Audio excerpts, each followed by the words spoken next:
This is Andi Purewal, Boxing Social in association with Betfred. We're in Leeds and I'm joined by former IBF World Champion Josh Warrington, potentially two-time World Champion after Saturday night. Josh, firstly, how are you? Very well.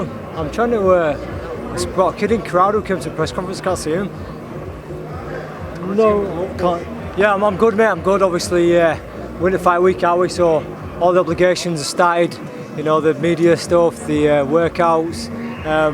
But it's great to see a lot of people turn out as per. Just as this is part of the job, and then we go on Saturday and do it for real. The bald cap, Josh. How long have you been sitting on that idea? You know what it is? You should have a giggle at things, and you listen. There's no bad mouthing, there's no animosity. Not that I can't even speak Spanish anyway. I can't even speak good English, so there's no need for bad mouthing Kiko Martinez. I've got a lot of respect for him. You know, a lot of fighters do. But he did make a little pop at my barcode fringe. He said I look like Jim Carrey, so that was just something there. I thought I'd just have a giggle back at him. Josh, I'm interested to know, throughout the pandemic, going back over those lower losses, how much do you feel you've learned during this period? Yeah, I think I got to a stage where I thought I was invincible, and it just goes to show that anything can still happen in this sport. Without even me realising it, subconsciously, I just probably took me off the ball in that first ladder fight, and the second fight I wanted to put it right. Obviously didn't get the opportunity, but learned a lot in that second fight. Whereas, I learned a lot in the sense of I am at a level, and I would have gone on to beat him, and I felt very, very confident after the first round of doing that.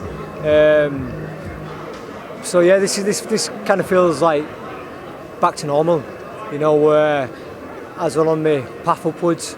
Beforehand, when I boxed Kiko 5 years ago, I'm back against the wall, and I feel like it's that again. Just one final thing on that before I do touch on the Kiko fight. Some people have questioned over social media how much those two fights with Maurizio would have taken out of you in terms of your punch resistance. When you've been in camp, how have you felt? Do you feel like those difficult fights have taken anything out of you? Not really. They certainly made me a bit wiser. Obviously,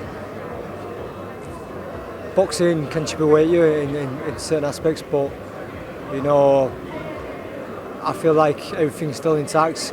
I've been sparring with a lot of lads heavier than me, and when I've been caught, there's been no effect. So I think, if you're having a fight like that constantly, then it will chip away at you. But look at 30 of my fights.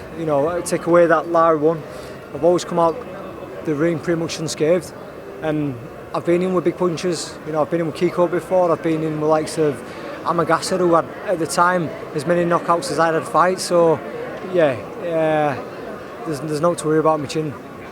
How much of a different proposition will Kiko propose on Saturday night in comparison to when you guys met all those years ago, Josh?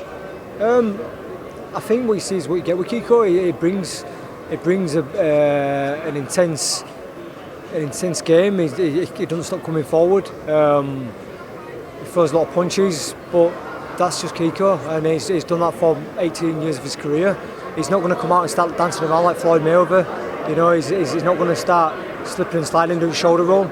So you're in for an hard night's work with Kiko. But with that being said, my stock's risen since I last boxed him. I've been in with some better fighters, and I've just carried on getting better and better, and I feel like I'm in the peak of my career.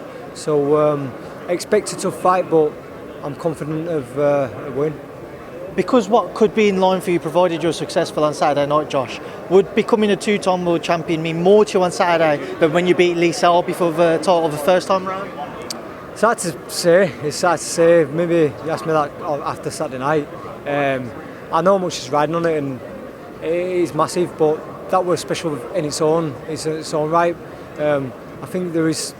I never thought I'd get top to winning the British title at Leeds Arena. So there's some special moments, but it'll certainly be right up there. I know you won't want to look beyond Saturday night, but I'm sure you had your eye on the Lee Wood and Michael Conlon fight a couple of weeks ago. Just want to get your thoughts on that, and is that something you're open to? And would you travel to the City Ground for that fight instead of having it in Leeds? Most definitely. Listen, I'd love to go boot the door downs at City Ground and take the Barman Leeds up with us and those who support me. I'd love to beat him in his backyard, not a problem. But let's concentrate on Saturday night and then go from there.